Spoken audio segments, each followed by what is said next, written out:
Olha a minha mentalidade. Carol casou comigo. Carol não está aí não? Acho que ela está lá na sala dela. Ela casou comigo e falou, meu bem, quando não sobrar dinheiro, eu já podei no primeiro dia. Você acredita que até hoje não sobra dinheiro? Você sabe por quê? Porque eu tenho uma mentalidade de investidor. Só que quando eu falava, não tinha nem dinheiro. E eu falava, não espere nem um dia, não vai sobrar dinheiro. Sobra é de quem não sabe usar. Eu lembro bem de ver a quantidade de sobra de tecido que tinha na fábrica de jeans da família. Aí eu falava, por que sobra isso? Olha o que eu fazia, não tinha isso na empresa. Eu calculava a sobra e pesava, vendia para rentabilizar a sobra, para ela não chamar mais sobra. Escuta o que eu estou te falando, presta atenção. Quando eu cheguei na indústria, eles cortavam lá a calça, né?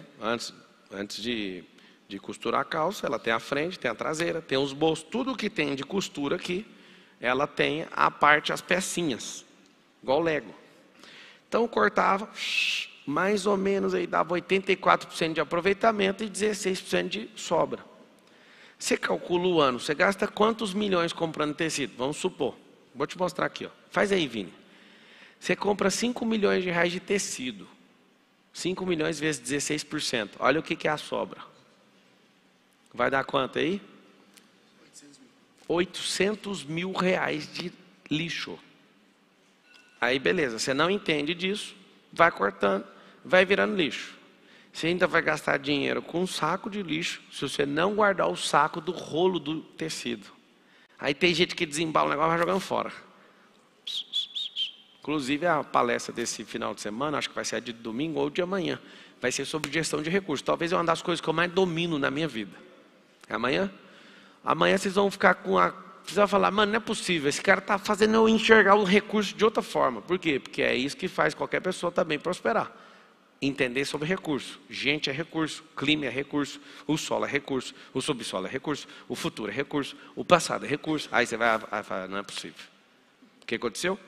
800 mil reais de perda. Eu falei, eu tenho outro problema. As pessoas vão jogar isso fora, não pode jogar fora. Então você tem que arrumar uma destinação. Aí eu fui atrás de gente que comprava isso no quilo. E depois eu fui fazer uma parceria com gente para fazer estopa. E Só que eu não resolvi o problema. Eu estava com 16% de desperdício. Cheguei na pessoa que fazia o design no AutoCAD. Tem um outro nome lá, o programa. E eu falei, por que eu vejo o outro designer fazendo e levando meia hora, e quando eu vejo você fazendo, você faz a montagem dos moldes em 5 minutos? É, porque aqui tudo chega em cima da hora. Aí eu falei, então peraí, eu voltei mais uma etapa. Eu falei, por que você está mandando as coisas em cima da hora? Eu fui olhar a linha de produção. Aí descobri uma coisa. Se você faz o molde e manda encaixar e põe o tempo de 5 minutos, o computador lê por 5 minutos, encaixa a meia boca e imprime uma folha. Você pega em cima do tecido e corta. Só que se você deixar meia hora, o computador fica testando mais variáveis com as peças. Aí meia hora, você quer morrer, né? Porque você fica olhando para o computador meia hora carregando o negócio, você não quer esperar, você quer ganhar um tempo. Só que você, no final do ano você perdeu 800 mil reais. Aí o que a gente começou a fazer? Começou a mexer no fluxo inteiro para ficar meia hora, 40 minutos calculando para os encaixes serem melhores. E eu que nunca fiz roupa, eu olhava para aquilo e falava, não, ainda tem como melhorar. Eu entrava, aí eu virei diretor de produção, eu olhava e falava, me dá esse vestido aqui. Aí eu chegava não é arquiteta não, como é que chama a pessoa que desenha? Estilista. Chegava na estilista, tem algum problema eu cortar essa traseira no meio? Aí tipo o negócio que era 83 ia para 90 de aproveitamento. Você corta isso aqui no meio, depois eu posso passar, quanto que vai custar? Fazer as contas de tudo. Aí o que eu comecei a fazer? Diminuir a sobra, aquilo que era chamado de sobra e lixo, eu comecei a capitalizar, rentabilizar e vender. Aí alguém olha e fala, mas por que você é desse jeito? Gestor de recurso, todos eles, quando entendem de recurso, vão enriquecer. Por um período enriquecem seus patrões. Depois enriquece a sua família. Porque você foi colocado numa situação para você entender sobre o recurso. Isso para mim foi uma das melhores coisas. Meu sogro pode estar assistindo agora. E ele pode falar a vida inteira. Ele nunca pagou meu salário. A indústria era dele. Alguém pergunta como que o cara não pagou o salário, o maior salário da companhia? Pergunta. Quer saber ou não? Eu pagava meu salário. Como que eu pagava meu salário? Com a mentalidade que eu carregava. Eu pegava cada item da empresa que dava prejuízo e comecei a capitalizar aquilo ali tudo. Eu antecipava até pagamento, descontava na antecipação, desligava elevador, eu via que o povo gastava ar-condicionado aqui. Eu sou isso eu sou bom. Acho que vocês nem ficam vendo eu falando isso, mas nisso eu sou bom. Se eu pegar a sua vida e gerir sua vida, você vai ficar até com dó. Você vai falar, não, eu vou dar minha vida para você porque eu não sei usar. Você vai olhar e falar, não, eu vendo você cuidando da minha vida, eu desisto, eu não vou mexer com ela mais. Eu te dou ela para você fica com ela. Só que tem uma premissa, como eu cuido da minha vida, eu não quero a sua. Mas eu posso te ensinar. É por isso que quando eu vejo uma pessoa, não me leve a mal, tá? Alguns de vocês têm na cabeça de vocês têm que falar alguma coisa comigo. Aí você chega e fala assim, me dá 10 minutos seu. Quê? 10 minutos? 10 minutos dá para fazer um boot que eu posso mudar a atmosfera desse ambiente. Você vai ficar contando história para mim. Aí a pessoa está desesperada, fala, não, me dá só 5 minutos. Eu falo, faça uma pergunta. Mas assim a gente fica direto, fica chato. Imagina você dar 10 minutos para cada um que te pede. Imagina todo mundo que fala, eu tenho um grande negócio para te mostrar. Então um cara manda mensagem ali, eu preciso te encontrar agora para te contar um negócio que vai mudar o planeta. Eu falo, não, o planeta é grande, moço. Fala o que é o assunto. Não, é um assunto de mineração. Eu falo, mineração é vasta. Em qual continente? Do que você está falando? Ele, não, mas eu preciso de meia hora sua. Eu vou falando a você. Nunca cedi esse tempo para ninguém. Desde quando eu mudei minha mentalidade. Quando você tem essa mentalidade, você fala para a pessoa, antes da gente falar no telefone, eu quero escrito. O que é que você está falando? Porque sempre tem alguém com ideia mirabolante. Só que essas ideias não vão te levar em lugar nenhum. E aí você vai começar a entender uma coisa. Inclusive, eu não sei porquê, mas de propósito. Amanhã eu vou falar, qual que é a palestra de amanhã? Gestão de recursos. No domingo vai ser gestão do tempo. E vai estar assim o subtítulo, ó, como começar a semana arregaçando. Por que começar a semana arregaçando? Porque se você aprender a fazer gestão do tempo, você vai olhar, aí você senta com a pessoa lá do lado da empresa, a pessoa começa a fofocar. Aí você vai olhar para o recurso e falar, vou pegar meu tempo, vou fazer o que com isso? Você me deu essa tanta informação, o que eu vou ganhar com isso? Nada. Você sabia que eu odeio fofoca? Sabia que é só por causa disso? Porque ficar sabendo da vida dos outros é da hora. Você viu lá que deu errado? Aí você fala, mas o que deu errado? Aí eu penso, se não contribuir com nada na minha vida ou na vida de alguém, eu não quero ouvir. Isso é perda de tempo. Eu gastei um tempo de governar nisso. Quando a gente parava, eu lembro carinhosamente lá na Oi, quando a gente parava para conversar assim 1 hora, aí quando terminava, eu pegava a calculadora e falava, quanto você ganha de salário? Aí cada um, tam. Essa conversa fiada aqui custou R$5.000 para a Oi. Aí o povo ia embora, conversar com o Pablo é ruim demais, ele sempre deixa a gente com culpa. Eu falei, não é culpa não. A gente ficou e está ficada, a empresa não vai descontar não, mas pensa se a empresa fosse sua. Eu era um cara insuportável com isso. Hoje eu penso ao contrário, tá? Se você estiver num ambiente onde você já trabalhou aqui, né? Se a gente tiver um ambiente onde todo mundo diverte, todo mundo produz mais. Agora, se tem um ambiente onde todo mundo finge que trabalha, aí é um problema. Pablo, como é que faz para subir essa mentalidade minha? Simples. Aonde que você vai comprar gás? Aonde você compra gás? Na distribuidora de gás. Aonde você compra gasolina? No posto. Como é que você vai ficar rico ouvindo a sua amiga que é miserável? Sabe responder isso ou não? Tem gente que tem fé que vai prosperar ouvindo um miserável. Você acha que eu não sei? Dá para ver na cara de alguns que toda vez que eu toco em riqueza, você fica com raiva de mim. Você veio buscar gás, aqui é a distribuidora, filho. Gás não tem na casa do escasso. Você quer combustível, você vai num posto de combustível. Você quer comprar mantimento, você vai no supermercado. As pessoas não buscam lugares, não buscam as coisas nos lugares certos, você também precisa buscar. Pablo, eu quero a sabedoria. Aí eu te pergunto, qual que você quer? A vertical ou a horizontal? A horizontal é só colar na história de qualquer um, você vai pegar a experiência de qualquer um. É horizontal. A vertical é só com Deus, não existe essa conversa. Não, é o seguinte, eu achava que era numa religião. Nunca foi e não será. Na religião é horizontal. A vertical é você com Deus. E ponto final, não pega em outro lugar. Então, o que você quer? Você tem que ir na distribuidora disso.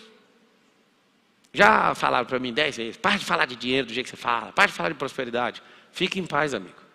Aqui é uma usina e só quem quer pegar urânio vem aqui. Aí alguém fala, pois é, mas eu não sei para que serve o urânio. Não venha. Senão vai ficar problema na sua vida, porque você vai pegar uma matéria que você não sabe usar e talvez pode virar um problema para você, porque você não sabe enriquecer o urânio.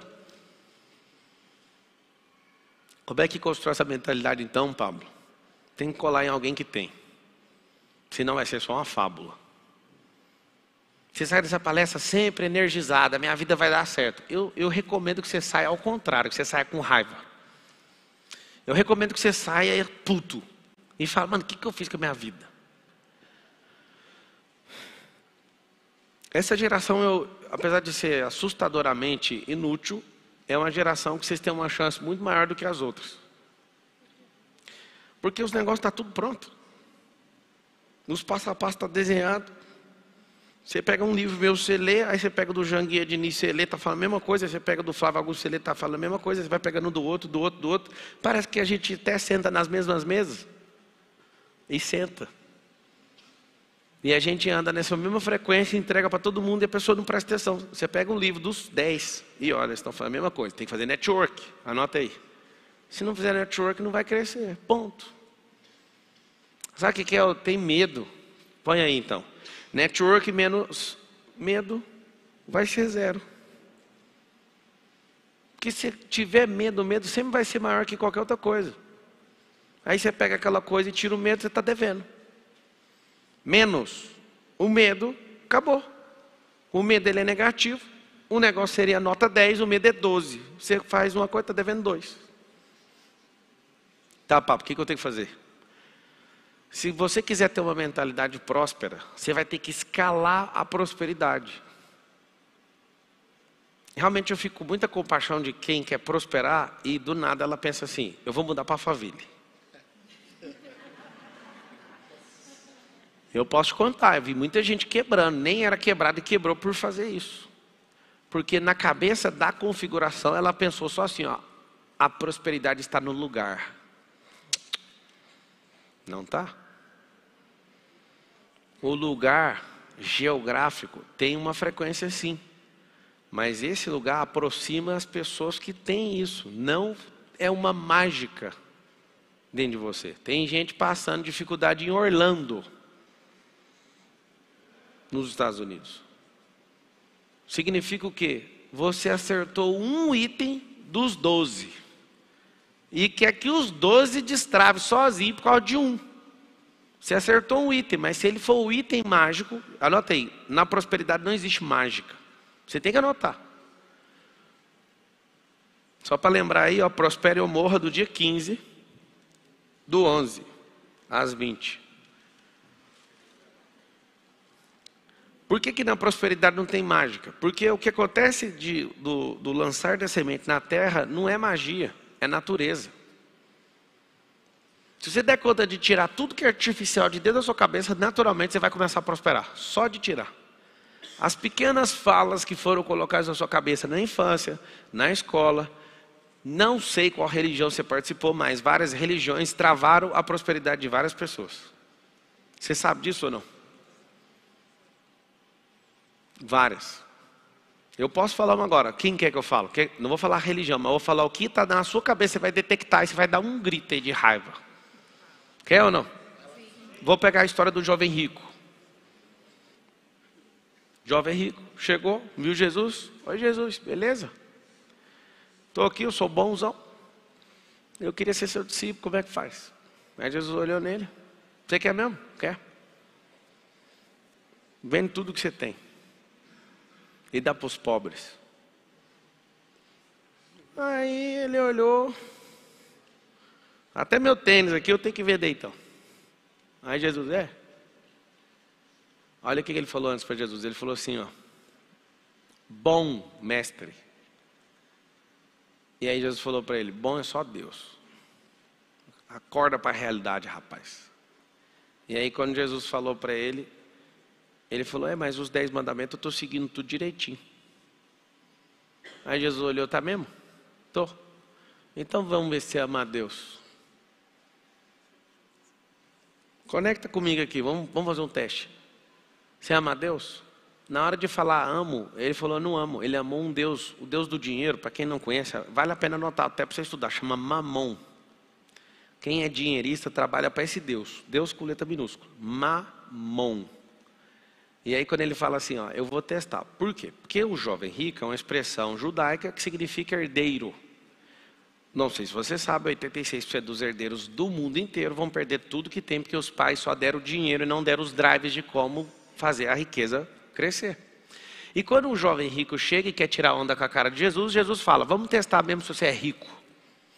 Como que testa um rico? Dá o que você tem para ver se você é rico. Eu posso falar por mim. Pode pegar tudo que eu tenho, não vai mudar nada na minha cabeça. Eu vou dar uma gargalhada, vou dar 2 passos, e eu vou falar, vou fazer network, vou vender alguma coisa, vou comprar alguma coisa barata, vou administrar algo, vou fazer isso, vou produzir, vou reproduzir, no primeiro mês talvez eu faça uns 5 milhões. Se você me zerar a minha conta, eu faço 5 milhões, de bobeira. Aí eu começo, vou para uma sala, alugo uma sala de 2.000 conto, vou lá, sento. Não tem uma mesa que eu não sento, se eu não quiser fazer um negócio eu não faço, por causa de mentalidade. E quanto mais próximo você fica, você quer fazer alguma coisa, as pessoas falam, não precisa pagar não. Aí você fala, mas por que quando eu era pobre ninguém fazia essas ofertas? Sabe por quê? Porque as pessoas que fazem isso por você, elas entendem que você está numa frequência acima e elas vão sempre ofertar na sua vida. É um trem mais absurdo do mundo. Elas não fazem isso pelos pobres porque a frequência é mais baixa. Ela não vai dar nada de graça para pobre porque pobre não dá retorno. Pegou o corte? Doeu, né? Então tá bom. Não, eu lembro quando eu precisava das coisas, eu precisava de uma carona, ninguém dava. Aí eu faço uma live de manhã, um cara fala, eu quero te dar uma BMW.